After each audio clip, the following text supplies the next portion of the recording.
Welcome to the Ware School Committee for Wednesday, October 22nd, 2025. Let's rise for the Pledge of Allegiance. Pledge allegiance to the flag of the United States of America and to the republic for which it stands, one nation, under God, indivisible, with liberty and justice for all.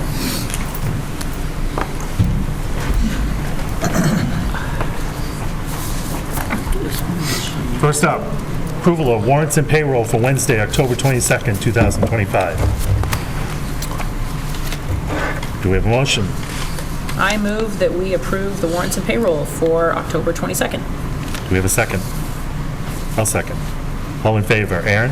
Aye. Aye for myself. Mike? Aye. Mel? Aye. Approval of minutes for Wednesday, October 8th, 2025, regular business meeting. Do we have I'll a motion? to approve the minutes. I'll second. All in favor? Aaron? Aye. Aye for myself. Mike? Aye. Mel? Aye.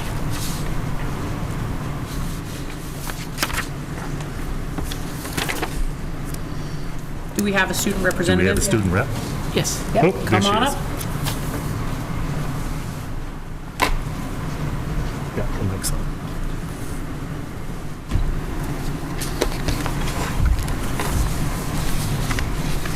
Some exciting news. 2012 SMK students were recently recognized with perfect attendance certificates for the month of September. We're hoping this trend continues for the fall and winter months. On Friday, October 17th, third graders went on a field trip to explore the town of Ware, historical buildings and landmarks. In addition to the Quabbin Reservoir, prior to the field trip, a representative from the Massachusetts DCR Division of Water Supply and Protection came to SMK to speak about the lost towns of the Quabbin, where the water supply goes, and native animals and their habitats. A fun and engaging time was had by all. Kindergarten students are having fun each day using the Matman writing tool. This character is from the Handwriting Without Tears program, and its interactive approach helps children learn essential reading skills before they start writing, including size recognition, placement, and sequencing. Festive fun. SMK staff will be participating in a pumpkin decorating contest during the week of October 27th. Staff are encouraged to decorate, carve, or paint real pumpkins. Student will have the opportunity to vote for their pumpkin. Stay tuned for the winner. Reminder, trunk or treat will be on Wednesday, October 29th from 5:30 to 6:30 at the SMK back parking lot. We hope to see you there. Wednesday, October 29th is also a half day of school, with dismissal occurring at 12 p.m. Lastly, SMK will hold its second school-wide assembly on caring Thursday, October 30th. Students who stood up to bullying will also be recognized at this time. Respectfully submitted by Paige Clare, the assistant principal. Next, on to the middle school. Good evening, school committee members. At Ware Middle School, one of our top priorities continues to be student attendance. We are dedicated to working diligently to ensure every student is present, engaged, and successful. Our message is clear. Every day counts, and the entire school committee is relying on that. On Thursday, September 16th, we hosted the Title I annual meeting in Bingo Night. The event was well attended with a total of 89 students and parents and guardians from the committee, as well as 6 teachers. We received a lot of positive feedback, and at the end of the night, a shout out to those who made the night run smoothly, including the Title I staff, Jan Yardley, Carol King, and Nicole S.C., and of course, Mike Brown for his technical assistance. Leadership and student voice are also talking during Talking Center stage at WMS. Mrs. Musnicki is once again launching our student council. This is a great opportunity for students to practice civic engagement and make their voices in shaping our school culture. Mrs.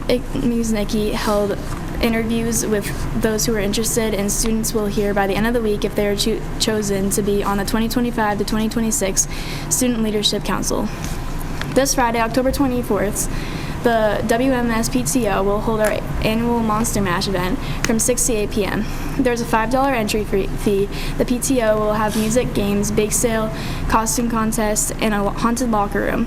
A special shout out to the WHS Stuco for helping put on the haunted locker room. Next week, on Tuesday, October 28th, grades close for the first quarter, and quarter 2 officially begins on Wednesday. Wednesday, October 29th, is a half day of school for students, while teachers will take part in a professional development. Dismissal will be at 12, lunch will be served. Thursday, October 30th, is a Black and Orange Spirit Day. Lastly, Friday, October 31st, we welcome our students and staff who are interested to wear school-appropriate Halloween costumes to school. As we move forward, Ware Middle School remains committed to academic excellence, strong relationships, and community partnerships. We thank you for your continued support. Respectfully submitted, Kimberly Thompson, Principal Steve Alanis, and the Assistant Principal. Lastly, on to the high school committee update. It is a pleasure to report the many wonderful happenings at Ware Junior Senior High School daily. The first term ends Tuesday, October 28th. First term report cards will go live on Tuesday, November 4th. On Wednesday, October 15th, School Resource Officer Bonaire and her criminal justice just went on a field trip to Hampshire County House of Correction. While there, the group toured the facility, led by two captains, had an opportunity to observe inmates in different work settings. Barbershop, woodshop, and culinary were treated to a delicious lunch prepared by the culinary group. Students asked insightful questions and were even offered employment opportunities.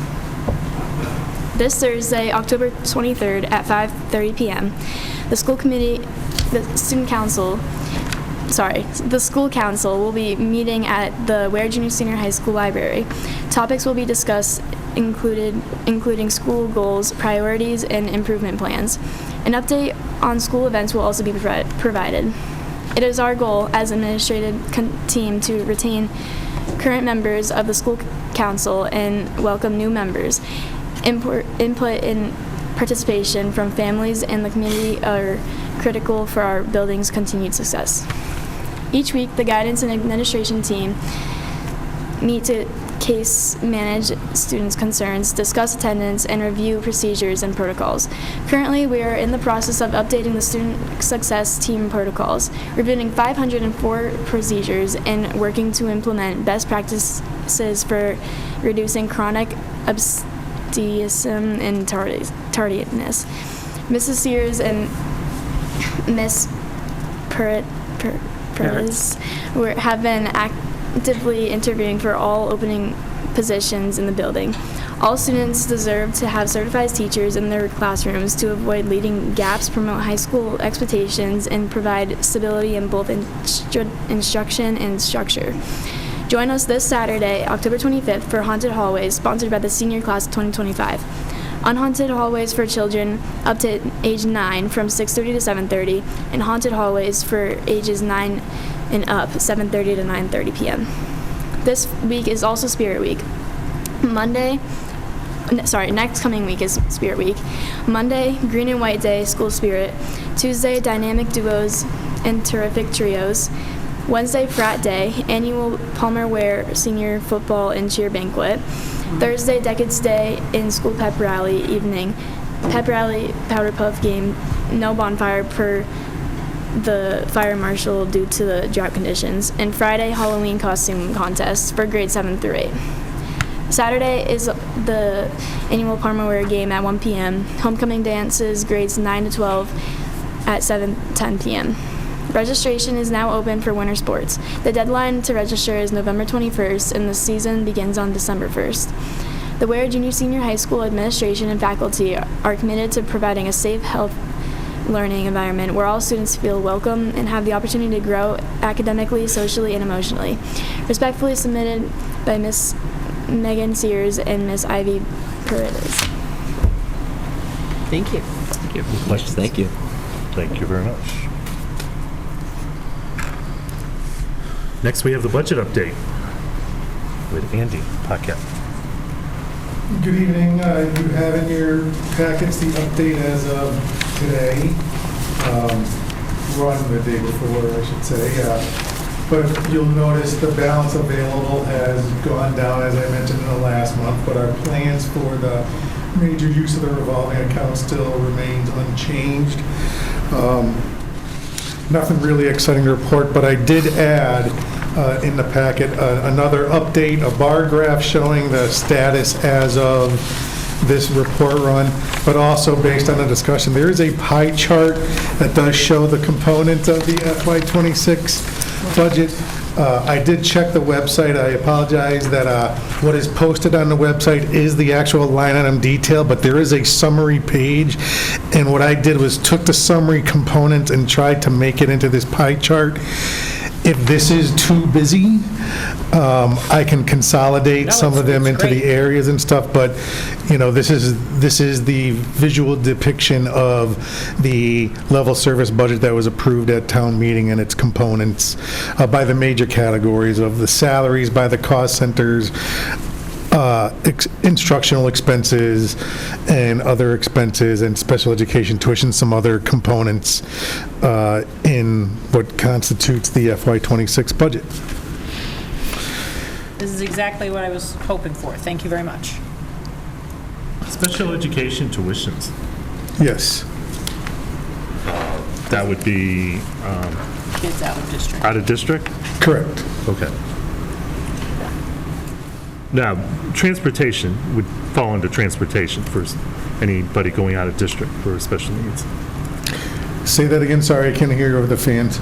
The transportation for special needs, Yes. that would be under the transportation piece of the pot. That's all part of the regular and special needs. I just want to double check on that, just making sure. You are correct. Okay, that's what I thought. I just wanted to double check.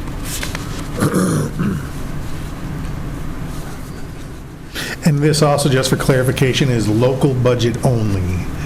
This is not the all funds, so you have to consider, we do have our circuit breaker, the grants, school choice, as other funding sources that we use to supplement our operations.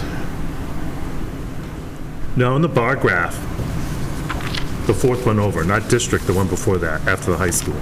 SPED PPS. Oh, okay. It's just with the color blue on it?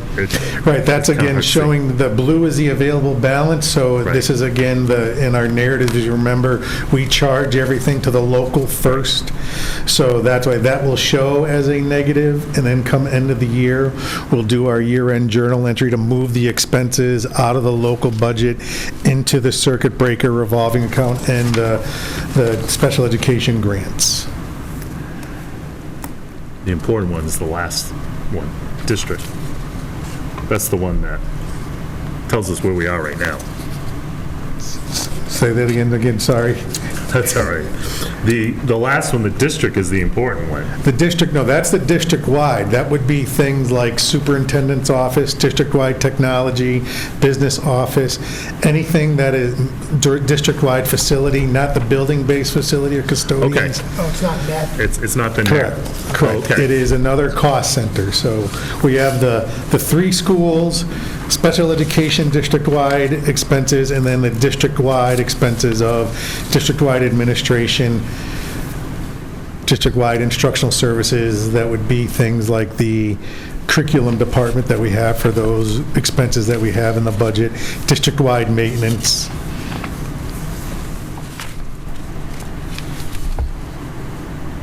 Okay. So the net would be the numbers in the front? What's that? The net, the total between all the different, Yeah, the total is in the actual line items itself, so if you, and on that cover sheet, so if you wanted to see as to how things stand, if you go to page 9 of the report, rows 260 and 261 will show you as of the 21st, the amounts that's still available in the net school spending of $125,000, and that will go down. You know, again, we're in the middle of October, and then the transportation of the $250,000 remaining. That also, with, as I shared last time, we do have some new placements out of district, and depending on our experience regarding homeless and foster transportation, could potentially go down as well.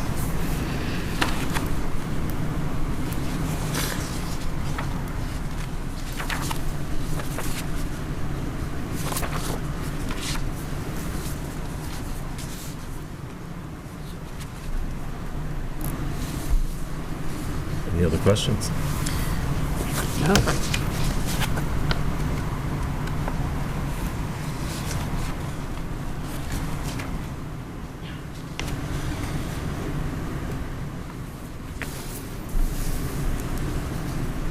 Any questions, Eric?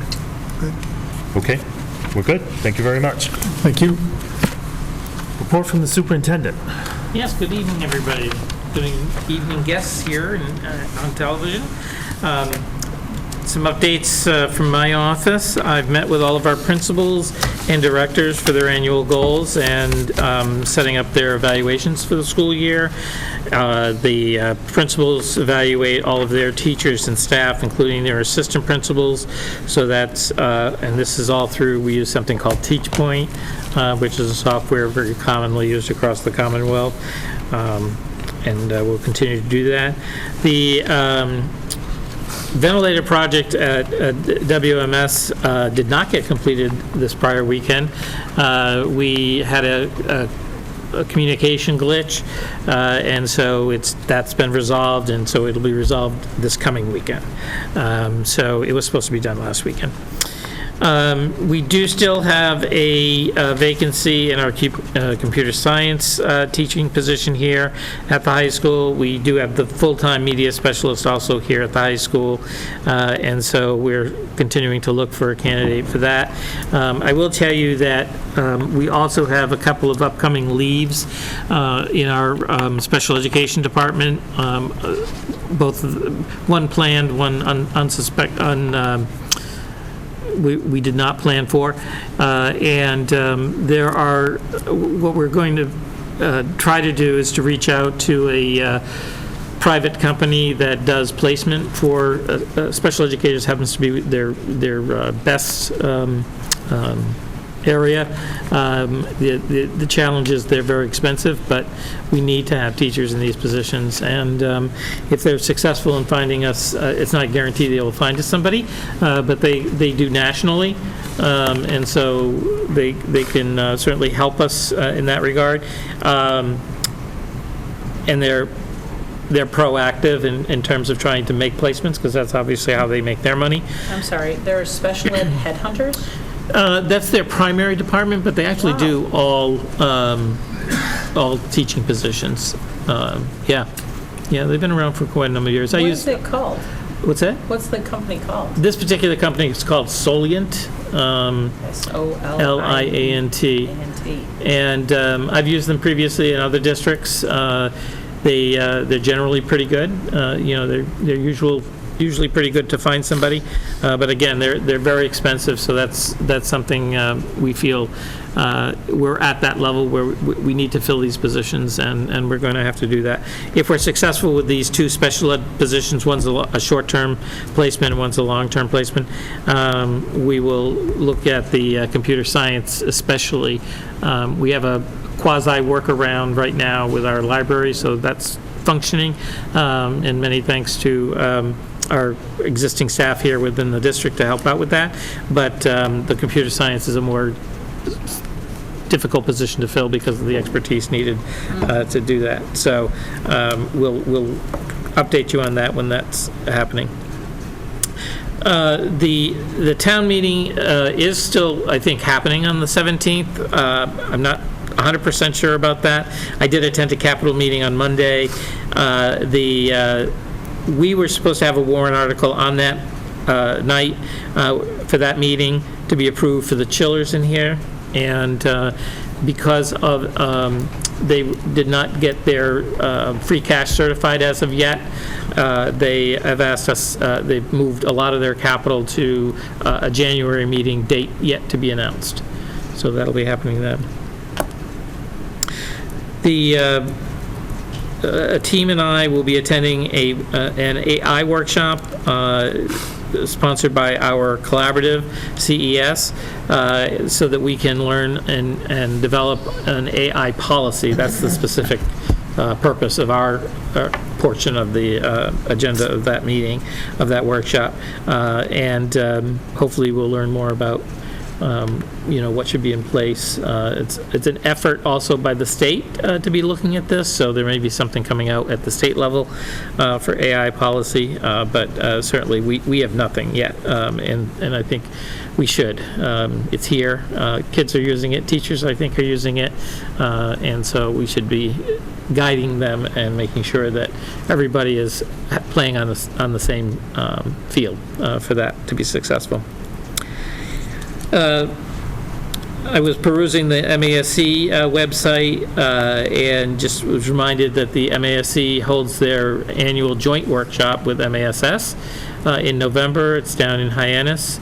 You can go for the whole workshop, you can go for a day, you can go for the evening presentation, which is usually the Commissioner of Education, and I believe it is this year as well.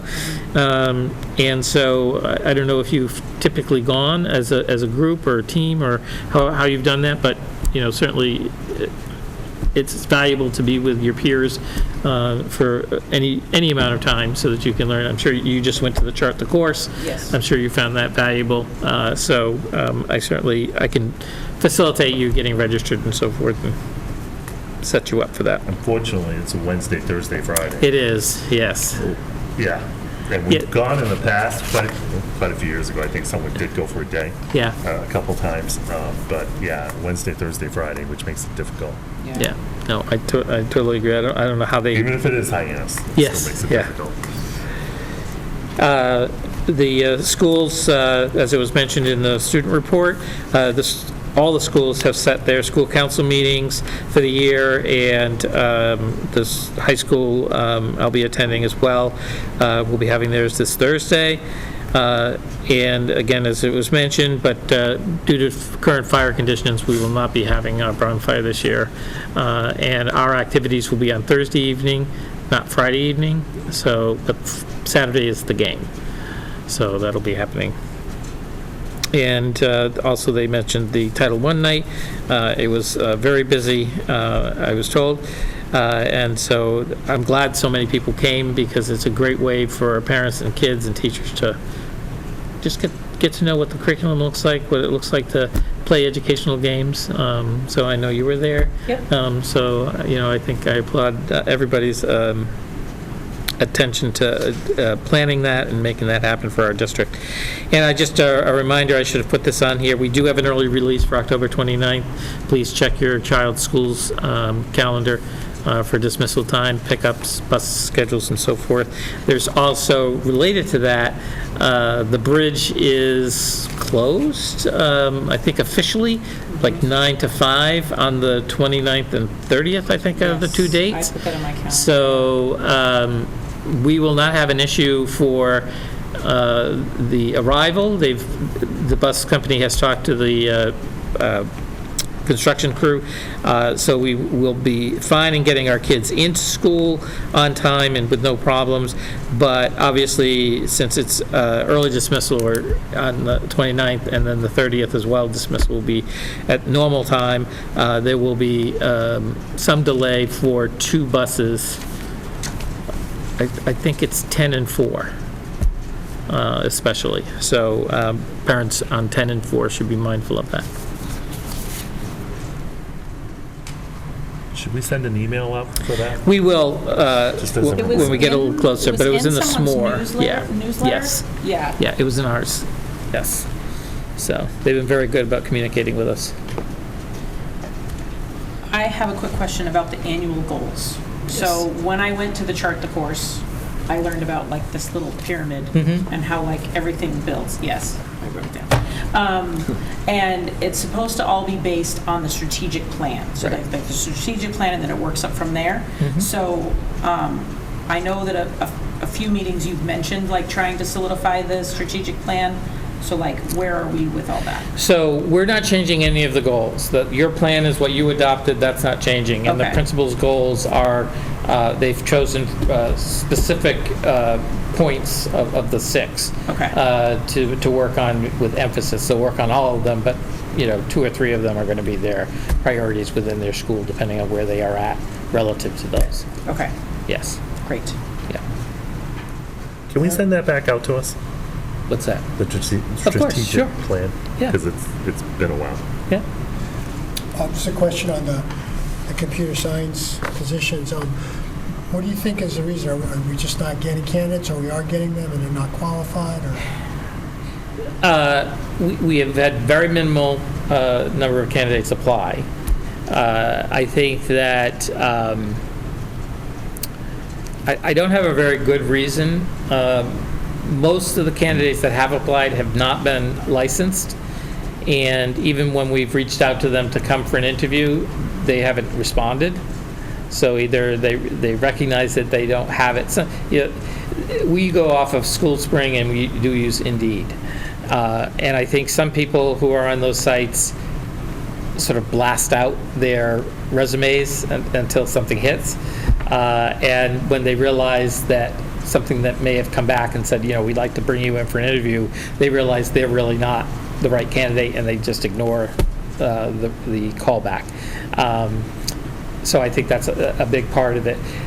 The other is, and I just noticed this the other day, I think the computer science position has been advertised a couple of different ways on School Spring, and so we're back to being more consistent that we want computer science. So I think, if you add multiple things, yes, you may catch somebody who has one piece of that, but if they don't have the other pieces, they're really not valuable to us. So I think at one point it was computer science and business. I don't know that those two go together. I don't know what they were looking for when they posted it that way. But I said no. What do you think about the pay scale? To maybe well, right now we don't post the pay scale on the School Spring site. The pay scale has been an issue with at least one candidate for the media specialist position. And again, it's about a consistency of how hiring has been done here, and also what I bring to that practice. It's not written anywhere, it's not in our contract, except that we pay people based on their experience in public schools primarily. There's been some leeway given for other kinds of experiences. I've introduced the concept that if they were licensed when they were at a private school, to me, as long as they were teaching not under the license, because you don't need it for a private school, but as long as, like, if you're licensed to be a fifth grade teacher in 2013, and you were teaching in a private school in 2013, then I'm going to give you credit for that, because you were licensed. You could have gotten a job in a public school, you just didn't.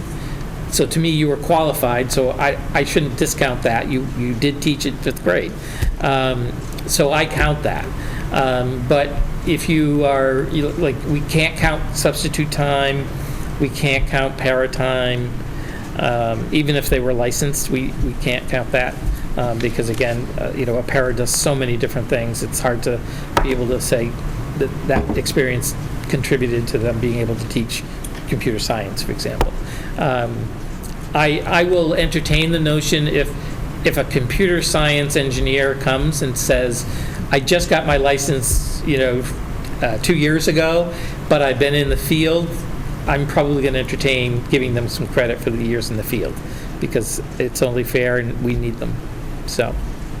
It's also a really hard position to fill because you have two kinds of people applying. You have teachers that would like to teach computer science, but they can't pass the test to get the license. Or you have people that are computer science engineers who aren't teachers trying to get this position. And for whatever it's worth, you could be really good at computer science, but if you don't know how to teach children, then it's no good anyway. So, at my school that I work at, we had a vacancy for, probably 3 or 4 years, and we couldn't fill it. Then we had a person who, as a second career, decided to stop working in the computer science field and come work at our school. And I'm not going to lie, it was a rough go for the first couple of years, because he didn't realize how hard it was to teach kids. He knew everything about the computers, but he had no idea how to teach kids. And it was a rough go, but now he's got the hang of it, and it's working out. So, he could get the license no problem, because he knew all the subject matter. but it's the pedagogy piece of it that is hard. So it's almost like you're looking for a unicorn. You're looking for someone that knows computer science really well, has all of that knowledge, but also knows how to work with and teach kids. It's a hard position to fill. It is. But I agree with you. It's not always a perfect match to have content. You've got to have the pedagogy and the teaching ability and just want to be around young adults. Yeah. You want the job? Oh, no, thank you. Any more And questions? that's my report. Sorry, are there any teachers that are interested in trying to get that license that we currently have? I don't know the answer to that. No one has approached my office, and I'll double check with Mrs. Sears or Mrs. Peretz. I don't think anybody has said, boy, I'd like to give that a shot. Well, have we asked? I don't think so. I have not. So Yeah, will so say- I mean, Yeah. if there's a teacher who just happens to know stuff about computers, like on the side or whatever, and we're willing to, have them take an MCAS, an Sure. MTEL prep course or something to Sure. try to get them to pass the test to get the license. Yep. I mean, maybe there's someone in-house that would be good at it, that Yeah. already has the teaching skills. Put that out there. Yeah. They're not on higher pay scales or anything? No, all teachers are on the same pay scale. Maybe we could poach somebody from another high school too. Did I say that out loud? Yeah. Maybe Springfield. I'm just saying, like, the teaching part is almost the harder part. Like, In many respects, yes. so if you've got a teacher that is a teacher that knows how to be a teacher, and you can just have them change lanes, maybe that's almost the better work, other than trying to find someone who knows computers, try to get them to be a teacher. To me, that's harder to do Yeah, than yeah. be a teacher and just change lanes in what you're teaching. Yeah, no, I don't disagree on that. Just saying stuff out loud over here. No, because any avenue we can pursue. Because this has been open for a while, I think. And thinking outside the box, Yes. sometimes that's what we have to do Yeah. in order to accomplish our goals. I mean, and don't just ask at the high school, like, No, I'll put it out ask, district-wide. Yeah. ask everybody. Yeah. Yeah. I was kind of hoping that, with the government shutdown, there might be some people out there who have a skill set that would like to fill some time. Just, we'll take, I want to make this sound right. We'll take anybody's availability for any length of availability they have. Right. If they said they could only be here till the end of the school year, That'd be fun. we'd be fine with that. Yeah. They may like it. That's right. They might stick around. We're a fun group. Any other questions, comments? All right, moving on to new business, Mass Core. Yeah, so I shared with you the document that's off the DESI website. I've mentioned this in a couple prior meetings. So this dates back, I think, originally somewhere around 2016, but this one was revised in 2018. So essentially what the work that DESI does, they're an educational agency. Their role is really to offer us guidance, suggestions.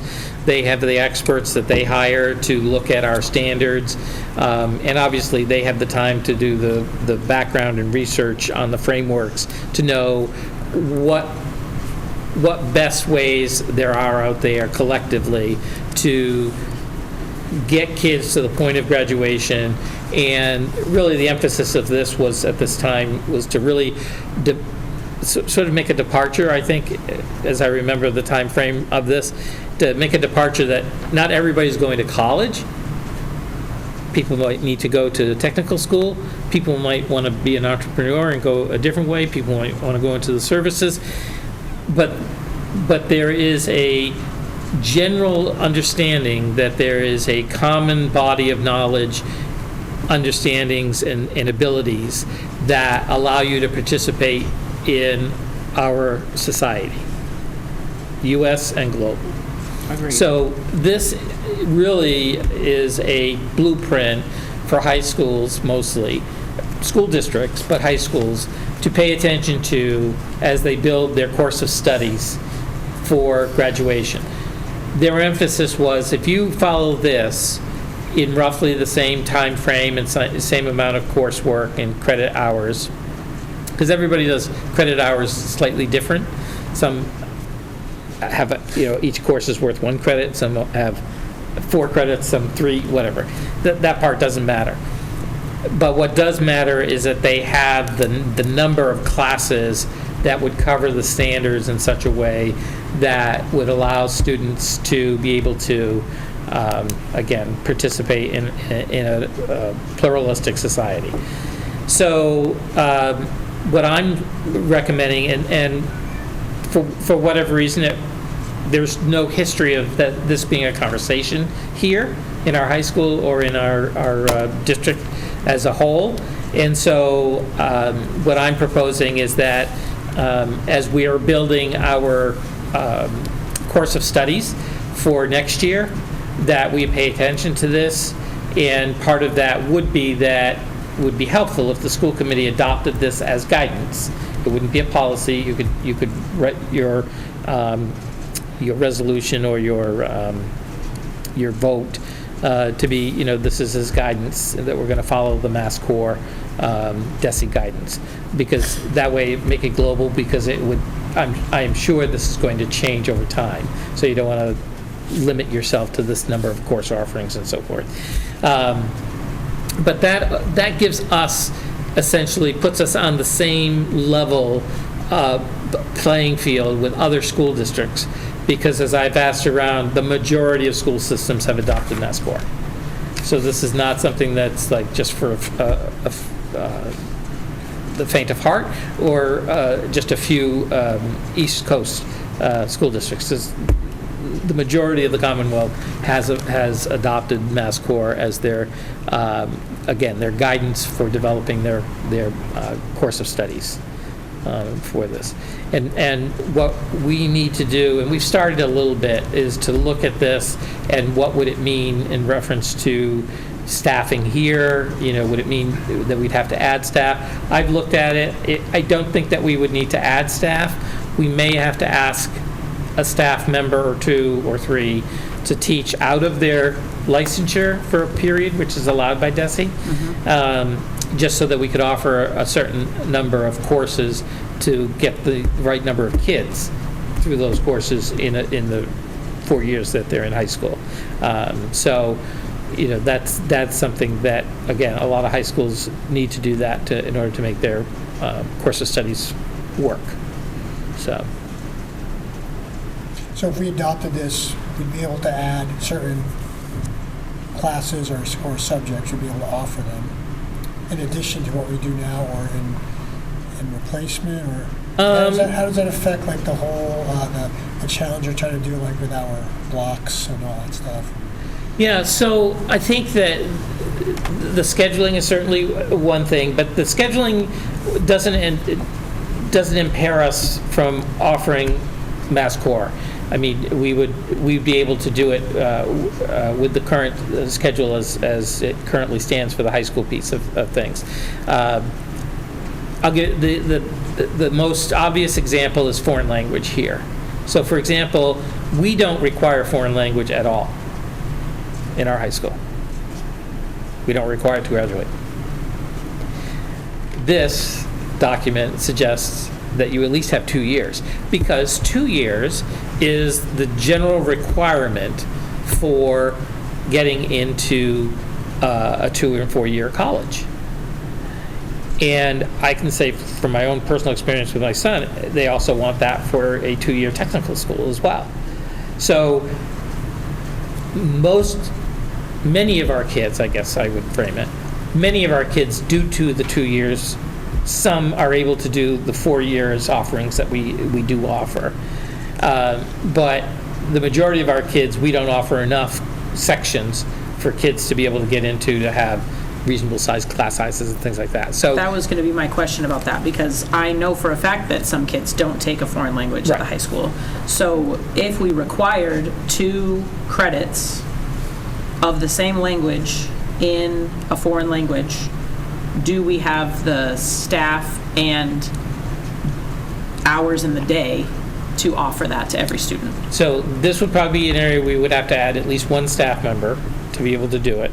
And it would have to be phased in, and we'd have to look at what year we could actually get the right number of kids through that. I think we could do it, if we added one staff member for next year, for example, I think we would be able to get all of our kids who are graduating in 28 into 2 years. Okay. I know we would be. And I know we offer Spanish. Is that Yes. the only foreign language we offer? It's the only foreign language that we offer, and I would really lean on our guidance department here and experience here. I don't know, I think at one time you did offer French. There may have been a retirement or something, and then you just phased it out. I don't know what the history is yet, as far as that goes. We did offer French, But when the person retired, it became next to impossible to replace it. There are we not a would not lot be of French unique in teachers that. out there. So it might be best to stay with Spanish, just so that we can build on the strengths of having a department and the materials and so forth already. I think that I would have to do newer research to see, again, 10 years ago, Mandarin Chinese was the most populated language in the world, but it's pretty pronounced in, the eastern part of the world. Spanish is spoken, I think, more worldly. French is spoken a lot. People don't realize that it still is. There are a lot of countries that still have French as their chosen language. It's a little more prominent in business than people realize. Yeah. But again, it's about getting a teacher. It's about getting materials and all that, which we would literally be starting from scratch, because I don't know what we have left. Right. So things like that. But Well, and so Arabic that's is also up there with Mandarin and everything else. yes. So, but I mean, I imagine finding an Arabic teacher is just as hard as finding any other teacher. Exactly. Yeah. Okay. So this is not on for tonight for a vote. I wanted you to be aware that we're actively looking at it and trying to, again, match our handbook. So we'll be updating our handbook as well for the 26, 27 school year. So we hope to have that done certainly in time for when we finish the budget, so that we know if we need to add staff, we will have it in your budget proposal for that. I just have a couple more questions. Sure. So in the English language arts 4 units, is that just like 9th grade English, 10th grade English, Yes. 11th grade English, 12th grade English? Yes. Right? So is there any leeway for I guess those are required. So I guess that, if you wanted to take debate, if we offered debate, Yeah, could that would be allowed. Okay. Yes, so within that, it's looking at the standards in the English frameworks. Yep. And designing a course using those standards. Got So it. as long as you did that, that would count under Mass Core. And then the additional core courses, it says 5 units, and it says other additional coursework, including career and technical education, or any of the above. So you just need 5 credits that are almost like elective, Essentially, yes. So but they can't be peripheral. It can't be like pottery. yes, or can it? Okay. It could be. It could be. So we have already the resources for, I think, a great mini engineering department. Okay. We just, again, have to find a teacher and somebody who really wants to build that kind of, if I build it, they will come experience. But we have the space, we have the machinery. So we could do, we could do an engineering 1 and 2. We could do a 3D printing course. We could do a, digital design course. And those could, as long as we build sort of a supporting mechanism around that, those could be part of their core. And that, we could say that that's a CTE pathway in our high school.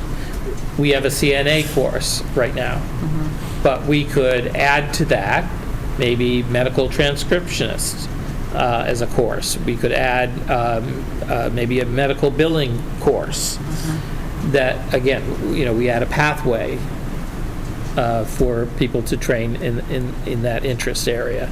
And then, we could define it, and that could be part of the core that they take. Brian, didn't we have some engineering offering at some point with Dr. DeLeo? We did early on. It was. What happened, Again, I believe the teacher left, the and teacher so the program, They left, and then I believe we got someone part-time maybe. for a year or two, and then that, they left again. They left. Yeah. It really does take, 3 to 5 years to kind of build the program, build interest, word of mouth. Parents hear about it from their kids. They want their kids to take it.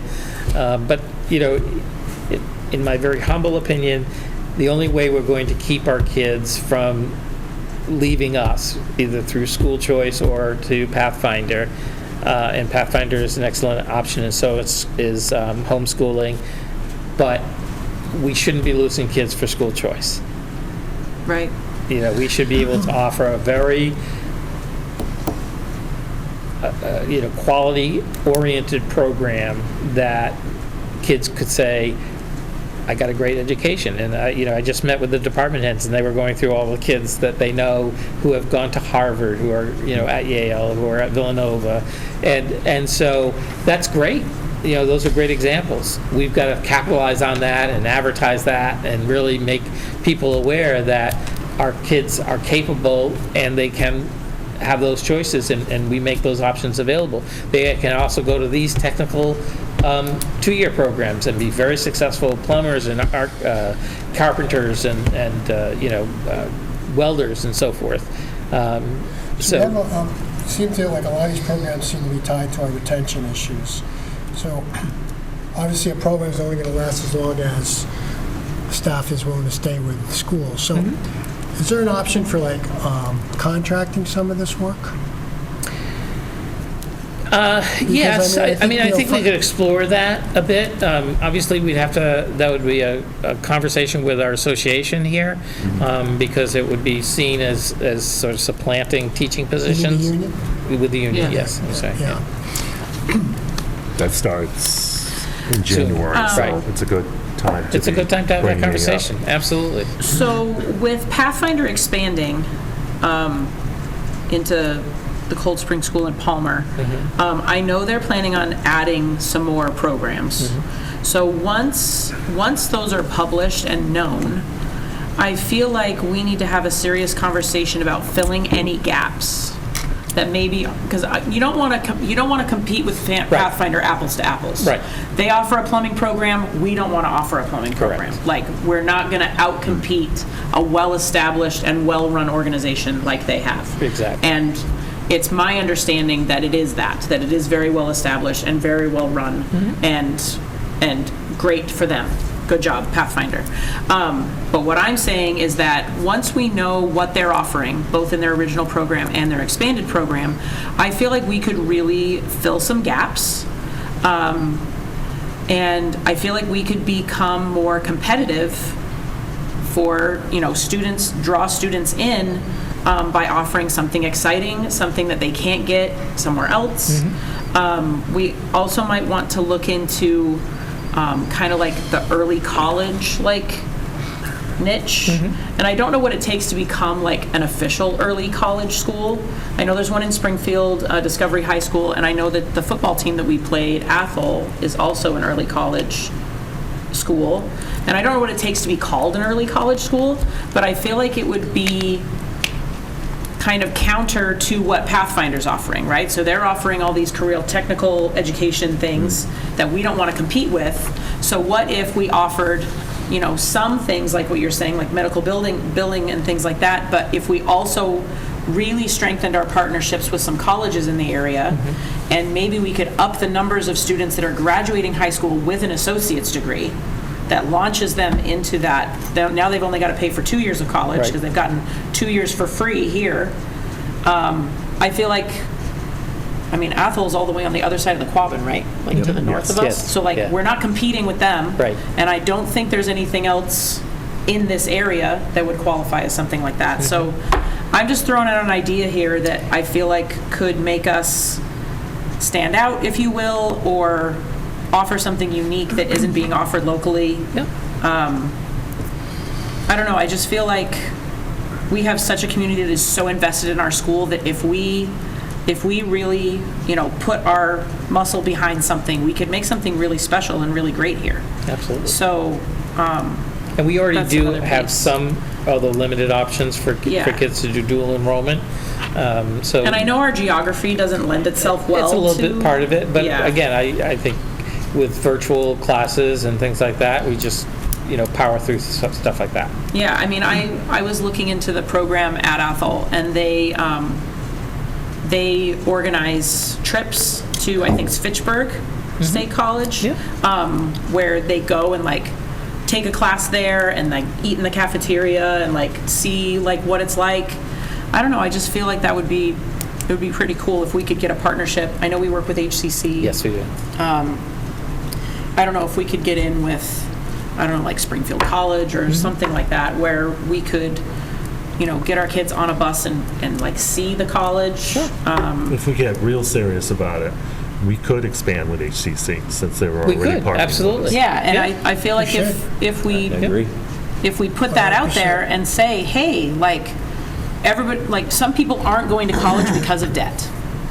Fair. Right. Totally fair. But we're going to take 2 years of that debt off of you. You get it for free here at our high school, and then you already have a relationship with HCC.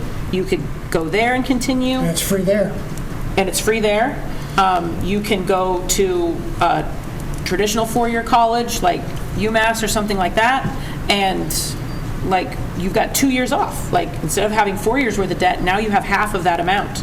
I feel like that would be huge for families that, I mean, I speak personally as someone who was the first person in my entire family to go to college. It was so daunting. I bet it was, I had yeah. no idea what I was doing, and it took me 5 years to get through just the community college to get my associate's degree, because I was working, I was living on my own, it was the whole thing. And then I transferred to the four-year college for 2 years and got my degree. So I just feel like if we can, I don't know, We have to think out of the box. knock down some of the barriers We have that to are think in out the of the way box for kids, for change. including getting them 2 years of free college here, then we could move on. And again, I don't know what it takes to be qualified as an early college school.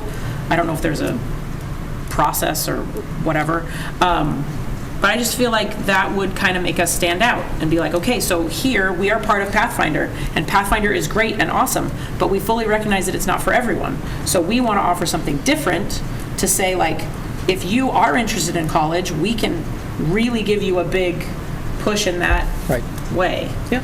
There's already a path from HCC or a local community college into a state school like UMass. Right. It's the transfer program. So you can, if we're unable to offer the official academics as you're calling it a college. Early college. college. It's like a designation Yeah. for a high school. We should be able to provide counseling. 'Cause I think that's something that we were looking at early on, where you're helping students map out. Right now, there's a trend. Students are going less and less to four-year degrees. You're opting for associate's degrees, 2 Right. years. And then maybe from there, they might decide to go to four-year.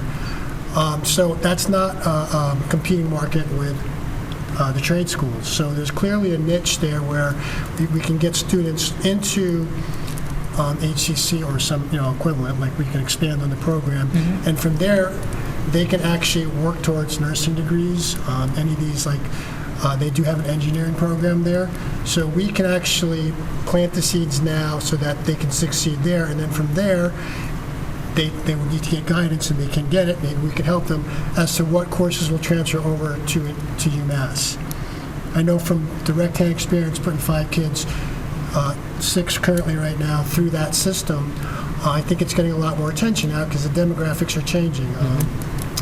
So, I don't know if we can do it in 1 year, but certainly we've already laid the groundwork with a relationship with HCC. We just need to get a little bit more technical on the counseling side as to what courses would push them into that, recommend and push those courses, Right. and then get the intel from that into a place like UMass or another state college. I mean, the path is already there. We just need the expertise in-house here to hone in on that. I think it's kind of been shunned in the past for reasons that were laid bare in the last year or so, but I think just from hearing this conversation, it's back in the running. So Well, and doable. it's something that we're going to have to keep in mind when we're interviewing a permanent superintendent. We've got to make sure that we've got someone that's on board with that if we decide to kind of push in that direction. And then we've got to make sure that we are so open and advertising almost to the community and surrounding communities, saying, hey, this is what we're doing, this is what we're offering. And if we do it well and do it right, then I feel like we could potentially recruit students and, of course, keep the students we have that we value. Yeah, that's my thought. There's no sense doing it unless we advertise it to ourselves and the world. Right. If we That's a big part of don't it. tell everybody in town what we're doing and what we're trying to set up and set it up and get out there so that they realize we have opportunities for them, it's not going to succeed. We need to also, besides set it up, we need to make sure that we get the word out. And I don't think geography totally hurts us. We're halfway between Springfield and halfway between Worcester. Right. You know, true. we They could, got remote technology. HCC, say we increase our partnership, and then we look to Worcester. Who's there that we can, and that with some different things, and that way we're reaching out to several people. Who knows? I mean, even Fitchburg State or something. I know there's Clark It's in not that Worcester. far. I assume there are lots of colleges in Worcester. I don't even know. Yeah. I just know somebody that went to Clark.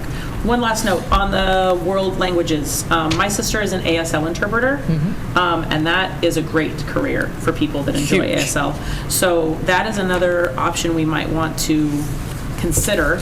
I realize that it's easier to go with Spanish. I totally respect that it's easier to go with Spanish. But ASL would be different. And It would be different, and it attracts a different group of kids who Yeah. have an interest in working with students and adults who need that. So, I definitely would not rule it out. I mean, I think we've got to look at the option of hiring part-time people to do one or two sections of something, as opposed to looking at full-time people, because with what we need to offer, I think it's really a combination of full and part-time people that will really make this high school hum. Nice. Now, the units don't necessarily equal years. Like 4 units of math, would that be 4 years of math?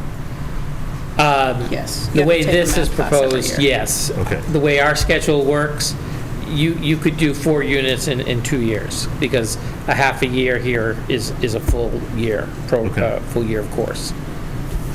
So that would free you up to actually do What? other Yeah, courses. because they do a block schedule here. You get a full year of math instruction in a half a year? Yep. I don't know how I feel about that. That's a lot of learning, real quick. It is, and it's been here for 20-plus years, so there's a lot of support for it. Okay, yeah. But the whole block thing is, there are certain pros and cons of that as well. the There block are. structures.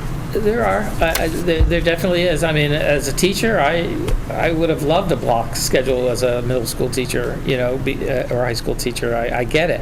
And obviously they've been committed to it, so they know how to use that time wisely.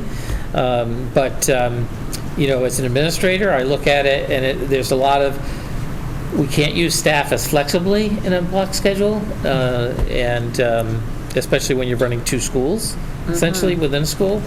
It just, we run into some issues. But It's got pros and cons. there are pros and cons. Still need to solve for that. Yeah. So another thing we have to do with this is also expand out arts. In Yes. other words, what consists of courses for arts? Right. And that's It can be the, visual arts, it can be performing arts. Like if Exactly. we had a dance program, that would count. yes.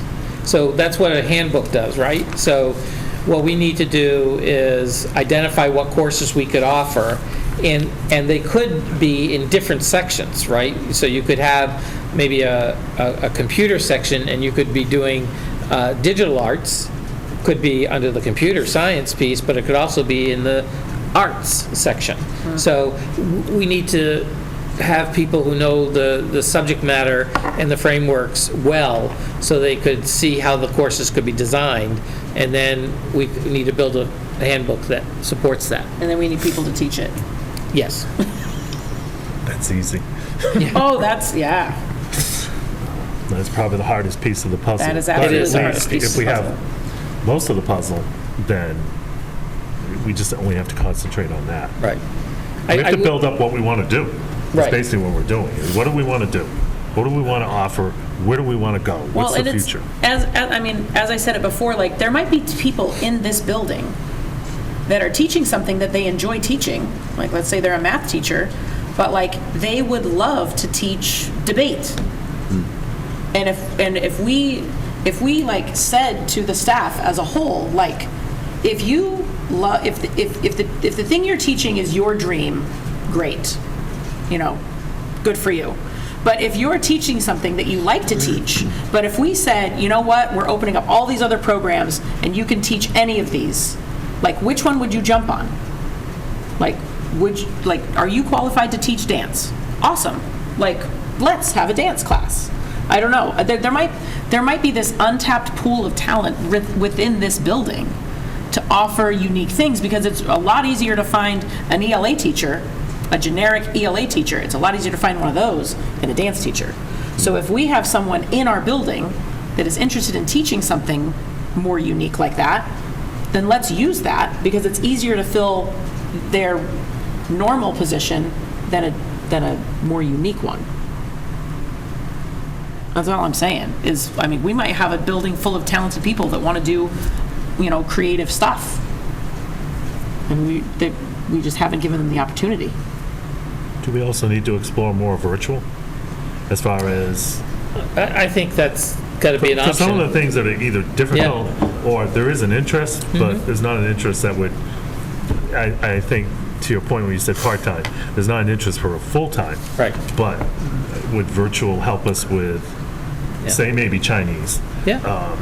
As opposed to, you're not going to have a whole day for a teacher to have different classes, but one or two classes. Right. And if they're virtual, might satisfy offering something different that is relevant, and we don't have For to. sure.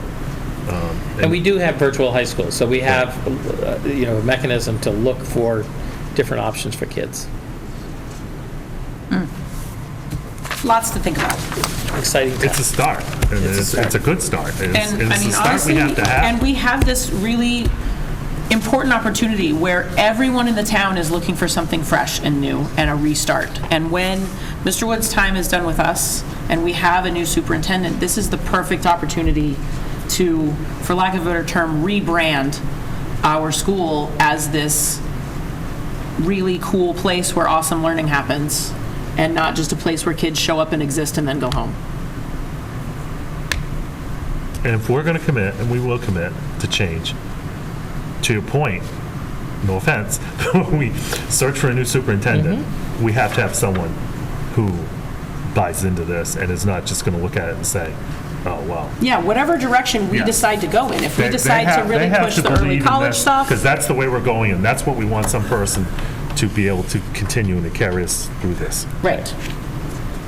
I think this would be a great advertising point for your next candidate, to be able to say, strongly endorse MassCore as a district, because then they know what your beliefs are about what you think all kids should know and be able to do. There you go. Absolutely. Any other comments, concerns, questions? I think I said enough.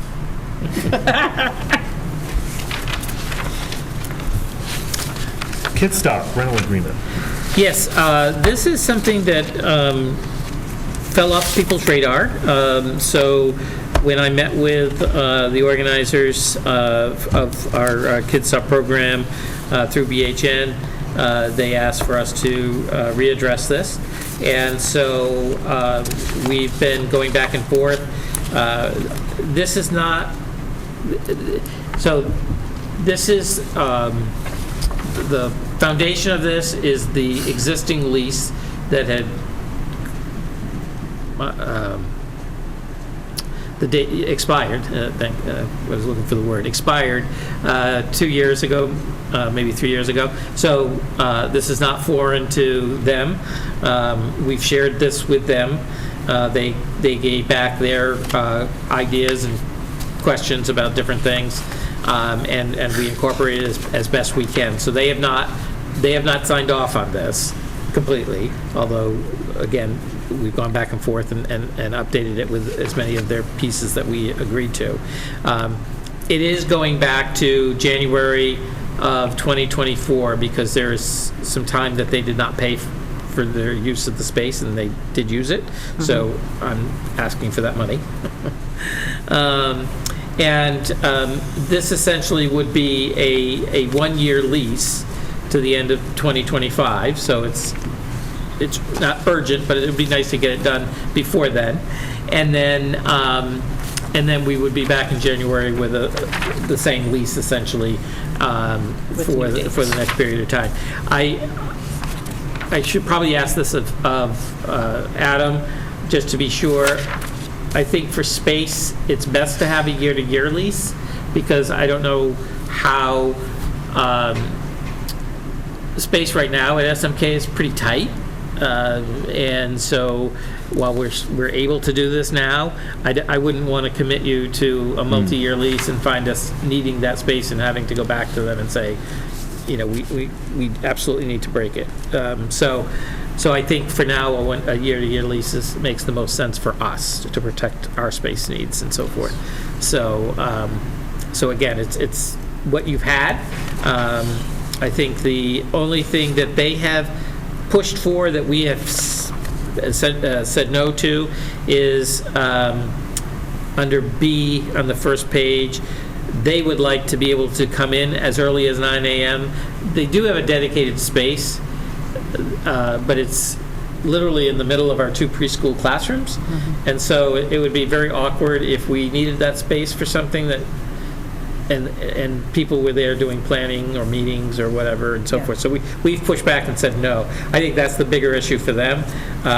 We're absolutely about that. They want to come in at 9 as opposed to 7? They want to come in as early as 9 o'clock and use that space for whatever they need to do. So what happens is kids start arriving at 7 a.m., and then when they send them off to school, nobody stays in the building. Like, they close while the kids are in school because there's no reason for them to be there. So they vacate the space, and then they come back at 2:45 to receive the kids from dismissal. And then they have the kids there until 5:30. Well, it says they get from 7 to 9. Like that. 7 to 9 is the 7 to morning. 9 Proposing it. Yeah. Okay. Yeah. That's So what my they do kids now. go to this. My kids go to this program. So it opens at 7. You drop them off. They stay there till school starts. They go directly from the program to school. They're in school all day, and while the kids are in school, obviously there's no reason for staff to be there. So the staff leaves. And then they come back at 2:45 to receive kids from dismissal, and then they keep them until 5:30, or whenever parents pick them up. So they're currently doing this now. Yes. They have been. So you don't need a decision from us to just... So this will be on for your vote at the next meeting. Okay. Because, as I said, they have not given us sort of their final blessing on their side, and I'd like them to approve it before you approve it. Yeah. But, I mean, as you were reading it, if there was something you strongly object to, then I would bring that back to them as well. Yeah, the original draft said 5 p.m., so Yeah. I'm glad to see that it's changed to 5:30, because they are open till 5:30, and then they have staff meeting days where sometimes they stay till 7:30, so I'm glad that that's added. But this is good. I looked over this closely, obviously, because it impacts me, but Sure. yes. Now, they prefer, or we prefer, January 1st to December 31st, as opposed to the school year. It's the calendar year. We're going to ask them about that. We think that's their business year. Okay. Is it January to December? It may not be, in which case we'll change that. I'm not married to that, and I don't. You wouldn't either. Old unfinished business, a vote on the CTE policy. Yes, so the only edit that has changed from the last, there are 2 edits that I believe I changed. On the first page, there's I think it's on the first page. Where did we say we found it here? The first bullet. Oh, the first bullet. Under the second line, parents will receive this information in a timely manner from the district schools. We had a request by Mel to make sure that parents knew about this process and that, this is happening and they should. Again, I think Pathfinder does, from what I hear, a great media blitz at Yes. this time of the year. So it's starting already. We're following this policy already, essentially, and we're getting them their information that they need and so forth. And then I did just, I believe I made the correction. If I didn't, I will, if you'll approve it, because it is due November 1st, I will go back and just make this one edit that's really not material, but I did make sure that it was consistent that it was 7 through 12. I think the last time it said 6 through 12 in one place and 7 through 12 in another place. But I believe I corrected it on the third page under my cap. I believe it's mentioned about 7 through 12 in the first paragraph. Yes. And I think the second one, it was 6 through 12, but I corrected it to be 7 through 12. I reached out to my colleagues who also had 7 through 12 buildings, and they said they're doing it 7 through 12. So. Great. I move that we accept this policy as written. Second. Any discussion? All in favor? Aaron? Aye. Aye for myself. Mike? Aye. Mel? Aye. Thank you. Vote on the student handbook. Real quick, how does that get on the website? We're gonna, So we'll is that through your office?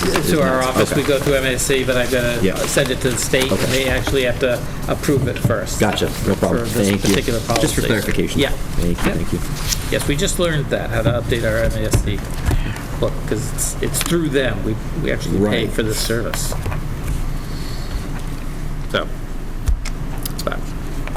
So, in your email, and I apologize for the lateness, but this has been a monumental task, I have to say. And you have one printed version there. It's a very big thing. I strongly recommend parents leave it as a digital model. Agreed. But your policy, which is your student handbook, they're one and the same. It's been reviewed many times. I'm not going to say that there may not be an error somewhere or not. But it's been reviewed many times. I had the principals go back over it this week. We caught some things that we wanted to change and just correct. It's been reviewed by our attorney to make sure all the necessary policies that are referenced that you do already have, they're in your policy books, that need to be in there. The only thing that has been added since you may have had a chance to do a deep dive from the last meeting, not since you've seen it, I don't think so. It may have just gone in Monday, is under the cafeteria policy. We just clarified that no children can charge a lunch or an a la carte. So, which makes perfect sense because everything's free.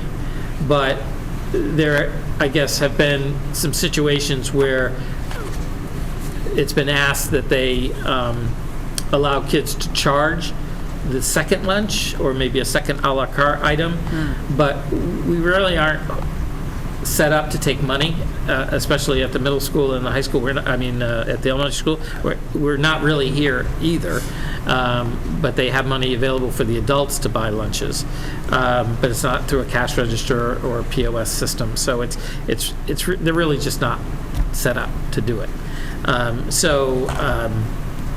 So anyway, so we added, it's literally a one-liner that we added. But other than that, it's... Is that based on the policy from last year? Because I know that came up last year. Yes, it is. And what he told me was that it never got into this document. Yeah. So to try to kill two birds with one stone here, the Yes. athletic handbook, there was some discussion about the numbers 5 and 7 When a student has 7 or more unexcused tardies Right. throughout a semester, they'll be ineligible. A student who exceeds 5 unexcused absence in a semester may forfeit their eligibility. We wanted to make sure these numbers matched. Right. Do they? They do. Great. So it's 7 tardies or 5 unexcused absences? Correct. And I Okay, so can't I'm going remember to take which way this we went off. to. I wasn't here at the last meeting, but was there a red line version put forward of the handbook? It was the online one that you got in your packet should have been the red line version, but to be honest, there were 3 or 4 of those going around that weren't necessarily done consistently with each other, so there's not really a good mocked-up copy that has all of the mock-ups.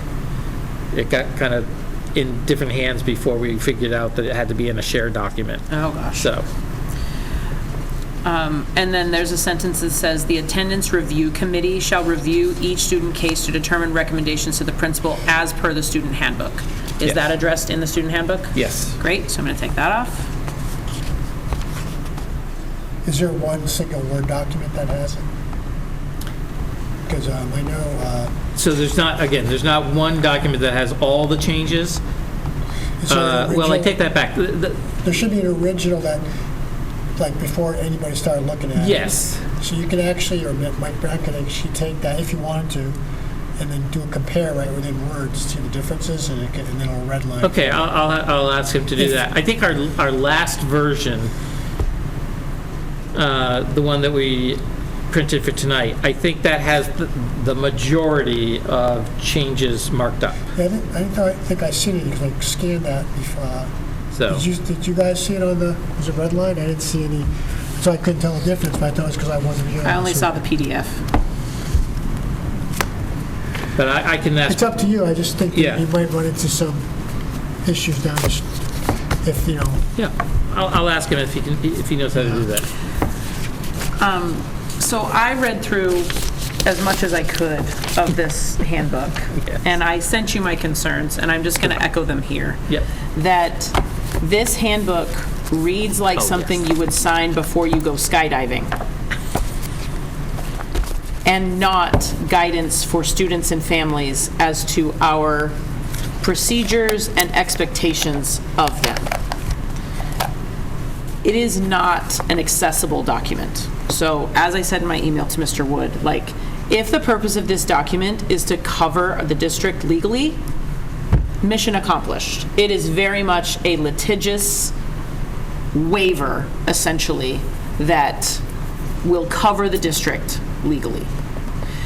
If the goal is to effectively communicate to students and families the procedures, policies, and expectations that we have of students and families as a school district, we have missed the mark. I am not trying to discount the amount of energy that went into this. I am just trying to say that as a 92-page document that looks like it was written by a clerk for a Supreme Court justice, this is not an accessible document to our students and families. was it made litigious with the recent changes, or it was previously before that? I don't know. Well, how many, in terms of the content, can you quantify, like, how much change is it? I 10%. would say when our attorney went through it, it was redlined quite a bit because there were a lot of antiquated policies in here and laws referenced. But I don't think that much has changed relative to what the schools looked at, relative to their So you get sections. red line from his changes? It did, Okay, so there's your litigious component. yeah. But I Well- don't think that thing has been updated in 10. Well, that's what I'm I'm saying. not even and going that's- so and far that's- as 12 the- years. what I'm And that's trying to fine, and I understand, yeah. fully recognize the need to cover our district legally. I realize that we are in a litigious society, and, like, we need to cover our teachers and our staff and our school, I get all We're of covered that. in our policies, so. I am just should be saying concerned. that if we want to let families know what we expect behavior-wise, attendance-wise, academic-wise, Yeah, this does not do that. no, your point is This well taken. basically says, by reading this document and entering our school, we have washed our hands of all legal responsibility of anything that The happens. problem Like with the that's, handbook that's not accessible is that nobody goes to it, just like nobody goes to the policies, because in a sense, they're kind of litigious in their policies. So if we don't have a pragmatic document, that's why, in my opinion, a lot of teachers and parents don't know what's out there because it's not easy to read. so could there be an appendix to this document that is like attendance policy, which is like numbers? See section blah, blah, blah on page blah, blah, blah. Like you get the blurb, but then it also references where to find it in the handbook. And then it's like, I don't know, behavioral expectations, blurb, see pages, blah, blah, blah. I just don't know if there could be something that we could offer our families that is simple and accessible and something that we can say and not sound stupid when we say to the, like you got a kid in front of you that's in trouble for doing something or for attendance reasons or something, and we say to the parents, did you read the handbook? Like, the answer's no. Yeah. But if we said, we sent an orange piece of paper to your house with this information on it, and you signed it and returned it, then we've got something. So you want to give them cliff notes. I want to give them cliff notes that make this document accessible, that when we are trying to hold someone accountable or when we are trying to communicate the expectation to a family or a student that might not understand it, we can say, this is what we gave you at the beginning of the school year, and you signed it, saying that you understand it.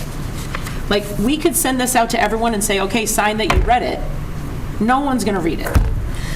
But if we give them a single piece of paper with just plain information on it, and then people sign it and return it, then we have a leg to stand on when they're like, I didn't realize that coming tardy was an issue. Like, they're here every day by 10, what's the problem? And we say, well, it says here that 7 tardies is considered excessive, and you signed this paper at the beginning of the school year. I can go back to each of the principals and talk about that, because I think each one does that in like their opening comments to the school, to parents and so forth, at parent nights and so forth, where they highlight the bulleted items they really want parents to remember. But I like the idea of a one-pager. I think that's a great way to describe it. And I think that would be something that principals could easily pull together. Great. I mean, I read it, and yeah, it's probably considered a legal document, but my thought behind this was it wasn't to be, for lack of a better way to put it, cliff notes. It was, okay, we have the section on grievances. And I think sometimes people think, well, to me, you have to mention something about the law and something about, because people are going to just think, you just made that up. Well, no, that's the law. So if this one-page document said at the top, like, we encourage all families to visit the website and read the handbook, that's there.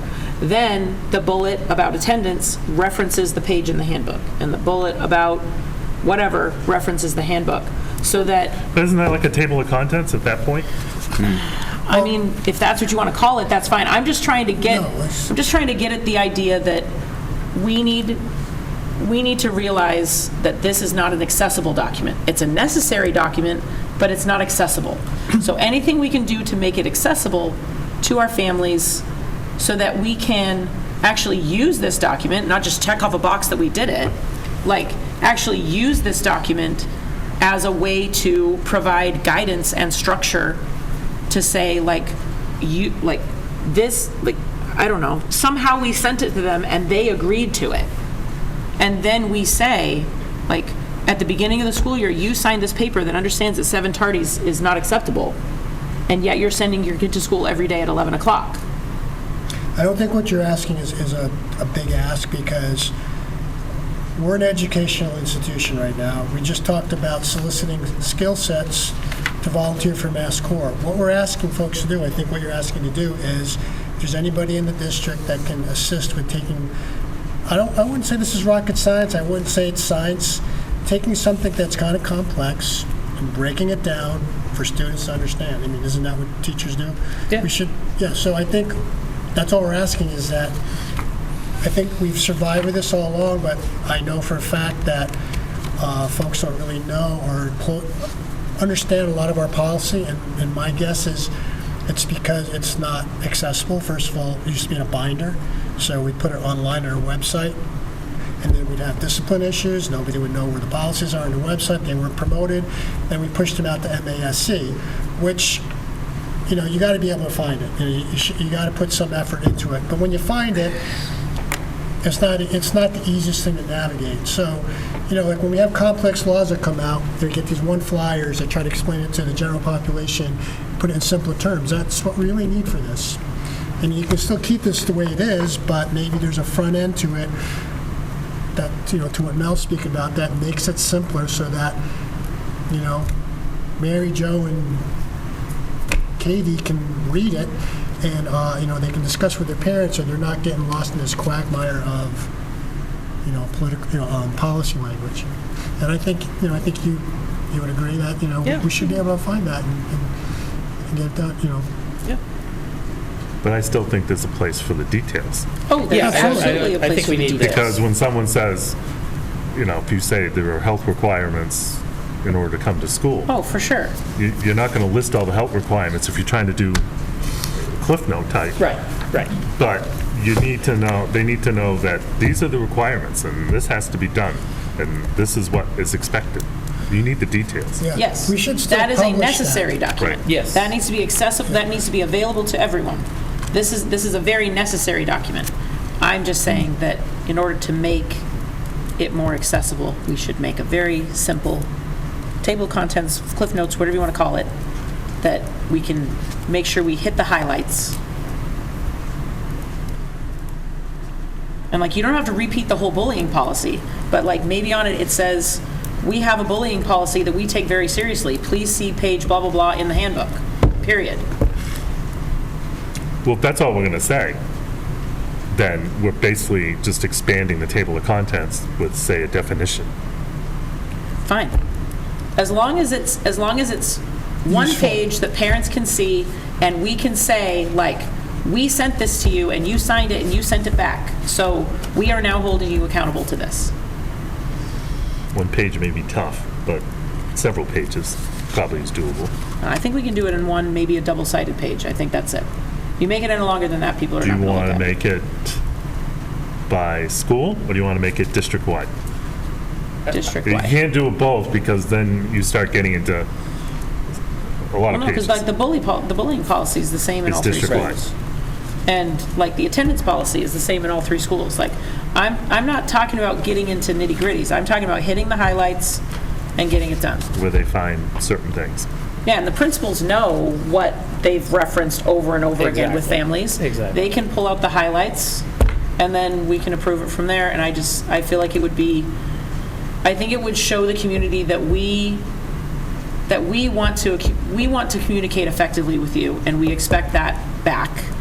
And like, we don't expect you to read a 92-page document, because we know nobody wants to read a 92-page document. But we do expect you to know these specific things that affect your child on a daily basis.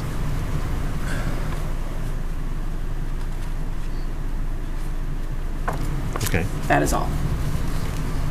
So, that being said, do we want to, say, approve that? Or I- wait till we have both? No, I approve this with Okay. the note that it needs, there needs to be something We else. sort of make a summary version Yeah, that goes out to everybody. right. As opposed to this. This is Yes. available. Oh, it'll be available. That will be Yeah. online. Online. It's just, the summary will be the email that goes out. Right. So It is also your recommendation- references this. Yep. Is your recommendation to go with that version? It is my recommendation to go with that version. Not to worry about the potential of various versions and, Right. No. okay. The only thing, and we've talked about this, is as we refine the graduation requirements and stuff, that will Yes. change in this. Right. There will be subsequent changes. Right. But that will affect future classes. It won't affect anybody that's right now, Correct. so Yes. we're good. I move that we accept the Student Handbook 25-26 as written. Do we have a second? I'll second. All in favor? I have a comment. Okay. So I was hoping maybe Mr. Wood, at some point, you might want to just go ahead and do that. Ask maybe Mike Brown to kind of do just Oh, sure. Yeah, Yeah. just from the last version Yep. before it's touched to now, so that at least you can have a record, and if you run into issues, and you can see, okay, here's what it said before, here's what it should say now, and then we'll have an official. You'll at least have an official record. Yeah, we did talk about the notion of creating a folder, so that as we develop these over time, we have the history of the Yeah, I'm different pretty sure if versions. he has this, I think he has this in SharePoint. It's got its own built-in version control, so you can just back. Oh, perfect. If you do a right-click, you can get like the history, so you can always find it. So that'd be my only comment. Yep. Okay, all in favor? Aaron? Aye. I for myself. Mike? Aye. Mel? Aye. Vote on athletic handbook. Okay, so before we vote on the athletic handbook, there are a couple of things that we need to make sure that we all agree on, because these are the things that were left unresolved in the last meeting. So, let me just, This would be the revised copy, though. That's what I thought. This would be the this is, copy that this is is, this is sent based back. on how we left it at the last meeting, but there Right. were things that we didn't resolve. I thought we were pushing this back down to the athletic director level. Right, to- and we met, and I think we resolved everything that you Remember highlighted the things in about the that meeting. 5-7 Okay. days or Yeah, whatever because it we was. went right through that document. We wanted to make sure it was I have your consistent. So, flash drive, I think. on page 21, in the middle of the page, we talked about daily attendance. So it said, where junior, senior high school will ensure that daily attendance is submitted to each coach between 1 p.m. and 1:30 p.m. or just prior to dismissal on the days or half-days. And there was a big question about whom was going to do that. Yep. So we have the capacity in our current SIMs to create groups. So at the beginning of each season, in conjunction between the AD and either Mike Brown or the one of the school secretaries, they will create the groups, and they can print off just that team because we were concerned about privacy and issues there. But they can do that on a daily basis. So they can go in, Click. mark all of these kids as volleyball kids, print volleyball report, done. Right. Great. And we have access, of course, to the emails of all the coaches that are not teachers in the school. Right. Okay, great. That So is the done. answer is by the secretary who will be printing the, Yes. because we didn't know who. Yes. Okay. Okay. Let me see what else we've got here.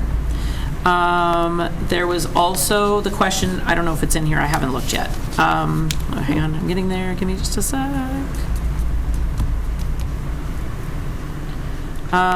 Okay, admission, page 8.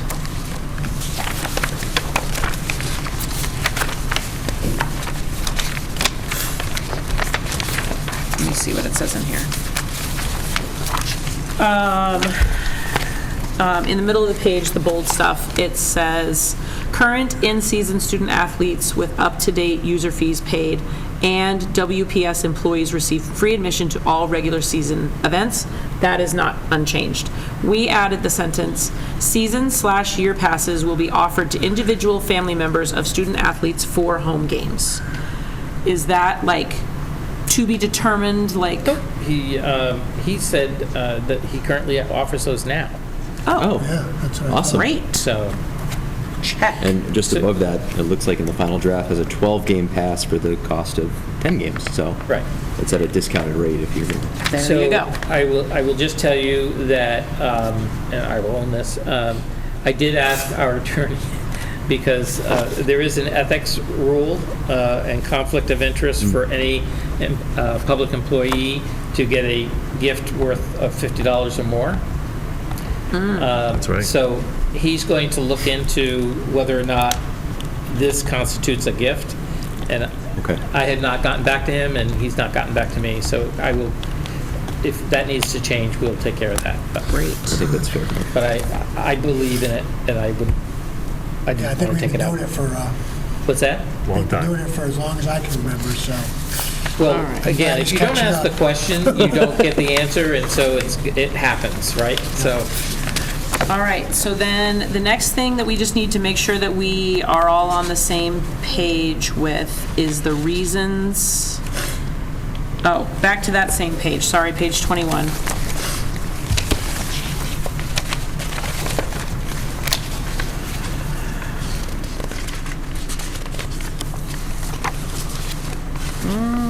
No, not page 21? No, I lied, sorry. Hang on, let me make sure the page before I tell you, so we're not just flipping through randomly. No, page 14.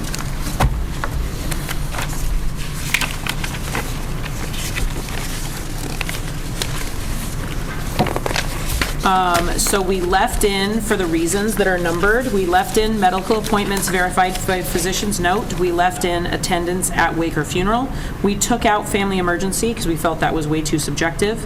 We left in the work study line, major religious observance, legal obligation, and we took out as determined by principal after receiving written note from parent or guardian. So we took that out. Just letting you know that. Okay, hold on.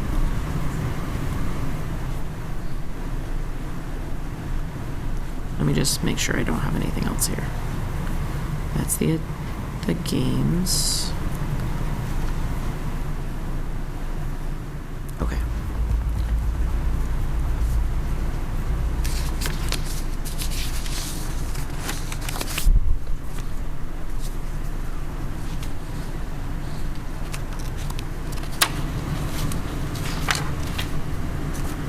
Okay, that's all taken care of. Okay, I think that's it. Whatever happened with the, oh, sorry, again on page 14, the paragraph above the numbers. Let me get back here so I can see what I changed.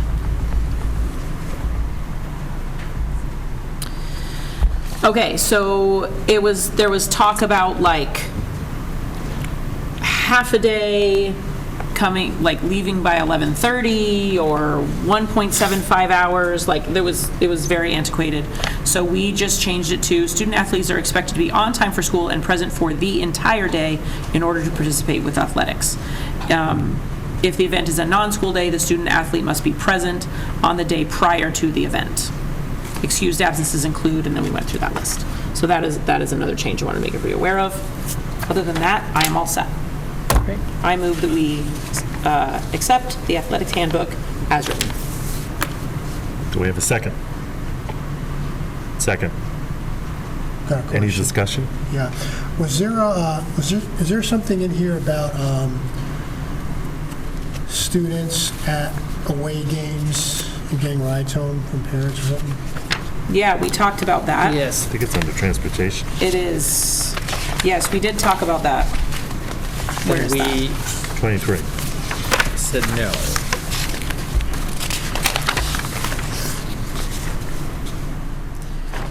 Transportation is provided for all away games. Student athletes must use school transportation unless a caregiver note, blah, blah, blah. Right. And there was a discussion about the golf team, and then I received actually a very thoughtful email afterwards saying that Cold Springs Golf Course is considered the home turf Right.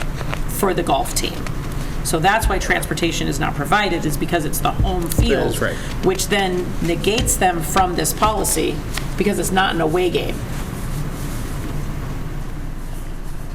I think whoever sent that to me, I wish I could remember who it was. Yeah, and that is a true statement. And I still think that, you know, we could set up something with maybe the Council of Aging and see if we could borrow their van or have their driver be paid by us to drive our kids to away games and so forth. Because we do have an issue with golf, especially. It's such a small number of kids. Yeah, I mean, I would almost defer to the athletic director, like, figure out who the kids are, figure out how they get there, and like, Make that the let consistent. you know Yeah, if there's something that needs to be done, and just like, make sure the kids get there that need to get there. Right, in a safe way. In a safe way. Yep. So it's all 3 bullets, right, are required? Yes, they have to give 24 hours in advance, approved by the athletic director, and then when they pick up the kid from the bus, they have to give it to the coach saying, I am taking my kid. Here is the note. I absolve you of all responsibility. I am taking my child with me. It's not written in here, but those notes should be turned in. Yes. Yes. And they can't take any other kids with them, which is the last bullet. You can only transport your own student athlete. You can't be like, I'm taking my kid and his friend. Did we have another policy on that, or do we know? Or We had do not, nothing? and I will be bringing something for that purpose, because we What's had, we do not, and because I had a unrelated to sports question about that. Okay. And I do think you should have a policy on that, so I will be doing that. Yeah, Great. I think it's good to have something, because I think there's been inconsistencies, I guess, in Right. the past. All right, we have a second. So Let's you vote. have it, did you say? I second. Oh, beautiful, okay. Any other comments? Okay. All in favor? Aaron? Aye. Aye for myself. Mike? Aye. Mel? Hi, thank you, Mr. Bateman, for your work on this. Thank you all, this was great.